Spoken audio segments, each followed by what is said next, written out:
امام ابو حنیفہ درس دے رہے تھے، امام اوزاعی گزرے، امام ابو حنیفہ سے کہا اترفع صوتک وانت فی المسجد، اتنا اونچا پڑھاتے ہو مسجد میں بیٹھ کر؟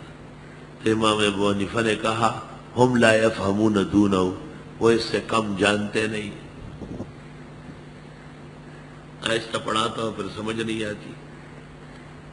تو کسی نے امام اوزاعی کو کہا آپ نے کتنا بڑا اعتراض کیا، ابو حنیفہ نے جواب نہیں دیا۔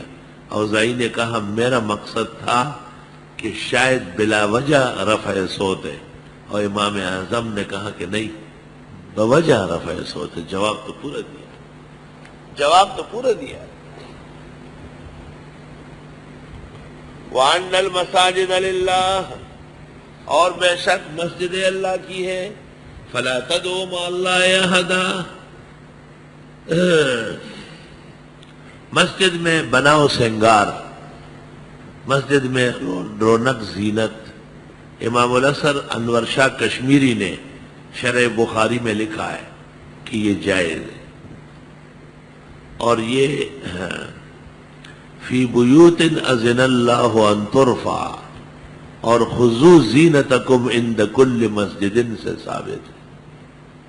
نبہ علیہ الانور وقولہ اظہر۔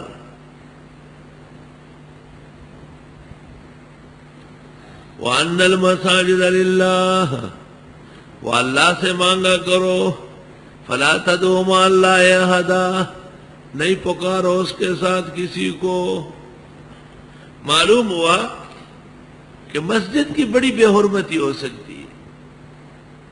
سورۃ بنی اسرائیل میں گزرا ہے، لوگوں کا جوتوں سمیت داخل ہونا، حملہ کرنا، دنگا فساد مچانا، جیسے مزلل کے لوگوں نے مرکز کی ایک مسجد اور مدرسے میں قیامت برپا کی۔ قاتلہم اللہ انا یؤفکون۔